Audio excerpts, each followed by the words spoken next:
Sesuatu yang diturunkan kepada Nabi Muhammad SAW, apakah semuanya Al-Quran? Tentu tidak.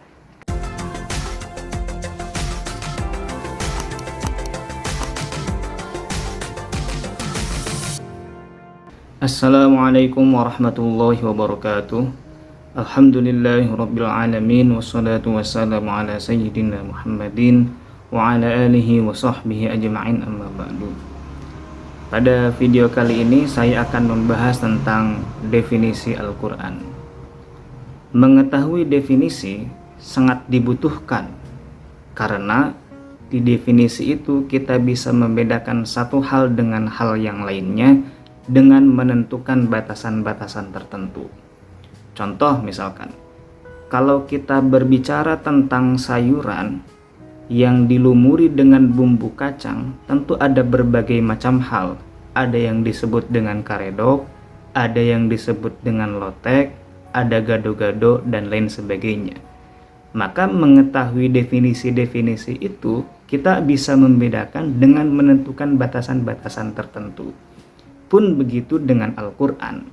Mengetahui definisi Al-Quran agar kita bisa membedakan Al-Quran dengan yang lainnya. Jika seseorang ditanya tentang apa itu Al-Quran, lalu dia menjawab Al-Quran adalah petunjuk. Lalu apa bedanya Al-Quran dengan petunjuk jalan? Misalkan arah Jakarta 80 km lagi. Itu juga sama petunjuk begitu. Maka perlu definisi-definisi Al-Quran yang secara komprehensif menggambarkan seutuhnya apa itu Al-Quran. Lazimnya sebuah definisi, ada dua hal yang perlu kita bahas. Pertama, definisi secara bahasa. Yang kedua, definisi secara istilah.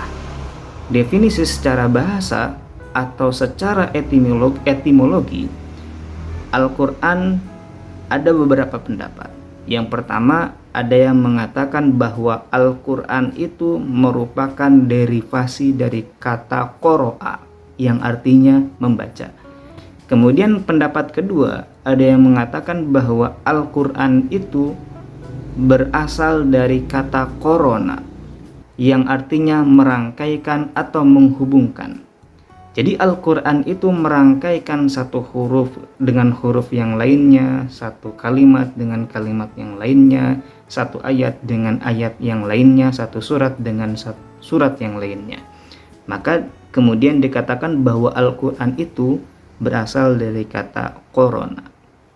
Ada lagi yang mengatakan bahwa Al-Quran itu merupakan isim alam, bukan dari derivasi suatu lafaz tertentu. Al-Quran itu adalah satu nama terhadap kitab suci umat Islam, yaitu Al-Quran. Kemudian yang kedua, Al-Quran secara istilah atau secara terminologi. Banyak sekali para ulama, para cendekiawan, para sarjana menulis buku-buku tentang ulumul Quran yang mencantumkan di dalamnya tentang definisi Al-Quran. Setiap penulis itu memiliki tendensi tertentu. Ada yang menggunakan uraian-uraian yang sederhana, ada yang menggunakan uraian-uraian yang sangat panjang. Paling tidak, saya menyimpulkan dari beberapa sumber bahwa definisi Al-Quran secara istilah, yang pertama, bahwa Al-Quran itu adalah firman Allah Subhanahu wa Ta'ala. Tetapi apakah berhenti di situ? Tentu tidak, karena firman Allah Subhanahu wa Ta'ala ada yang diturunkan kepada Nabi Musa, ada yang diturunkan kepada Nabi Isa, dan ada yang diturunkan kepada nabi-nabi yang lain. Oleh karena itu, definisi Al-Quran sebagai kalamullah perlu uraian yang lain. Artinya ada penambahan, yaitu yang diturunkan kepada Nabi Muhammad SAW. Sesuatu yang diturunkan kepada Nabi Muhammad SAW, apakah semuanya Al-Quran? Tentu tidak, karena ada ucapan Nabi Muhammad SAW dan itu bukan Al-Quran. Sebagaimana kita ketahui, wa ma yantiqu 'anil hawa in huwa illa wahyu yuha. Apa yang diucapkan oleh Nabi Muhammad SAW sejatinya itu adalah wahyu dari Allah Subhanahu wa Ta'ala. Tentu ada yang disebut hadis, ada yang disebut dengan hadis qudsi, dan ada yang disebut dengan Al-Quran. Nah, aspek berikutnya untuk menjelaskan apa itu Al-Quran, bahwa Al-Quran itu al-mu'jiz. Al-Quran itu merupakan mukjizat. Al-Quran itu melemahkan musuh-musuhnya. Nabi Muhammad SAW memiliki banyak sekali mukjizat.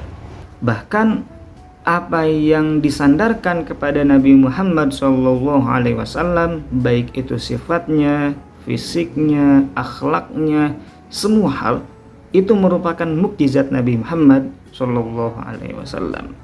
Dan Al-Quran dengan mukjizat Nabi Muhammad yang lainnya, dengan hadis qudsi atau dengan hadis, yang membedakannya adalah bahwa Al-Quran itu merupakan ibadah bagi yang membacanya. Sebagaimana sabda Rasulullah SAW, Iqra'ul Quran, atau dalam Al-Quran ada kata warattilil Quran, dan seterusnya dan seterusnya. Ada perintah dari Allah Subhanahu wa Ta'ala, ada perintah dari Nabi Muhammad SAW untuk membaca Al-Quran. Sehingga Rasulullah SAW bersabda bahwa barang siapa yang membaca Al-Quran, ia akan mendapatkan satu kebaikan dari satu hurufnya, dan dari satu kebaikan itu Allah balas dengan 10 kebaikan. Hal lainnya yang bisa didefinisikan dari Al-Quran, yang merupakan bagian dari definisi Al-Quran secara terminologi, bahwa Al-Quran itu diriwayatkan secara mutawatir. Apa itu mutawatir? Mutawatir itu adalah seseorang atau kumpulan orang yang banyak meriwayatkan kepada orang yang banyak, dan orang-orang yang banyak itu tidak mungkin sepakat untuk melakukan suatu kebohongan. Nah, Al-Quran diriwayatkan secara mutawatir. Oleh karena itu, jika ada Al-Quran yang riwayatnya bukan mutawatir, maka kita tidak diperbolehkan untuk membacanya, baik itu di luar sholat ataupun dalam sholat. Kita kenal ada yang disebut dengan riwayat syadz dan riwayat maudhu. Kemudian min awwali suratil Fatihati ila akhiri suratin Nas. Ini yang membedakan Al-Quran dengan yang lainnya. Jadi kalau keluar dari awal surat Al-Fatihah dan An-Nas itu bisa dipastikan bahwa itu bukan Al-Quran. Baik teman-teman, berarti kesimpulannya secara istilah bahwa Al-Quran itu adalah firman Allah Subhanahu wa Ta'ala yang diturunkan kepada Nabi Muhammad SAW, merupakan mukjizat, merupakan ibadah bagi yang membacanya, yang diriwayatkan secara mutawatir dari awal surat Al-Fatihah sampai surat An-Nas. Terima kasih. Assalamualaikum warahmatullahi wabarakatuh.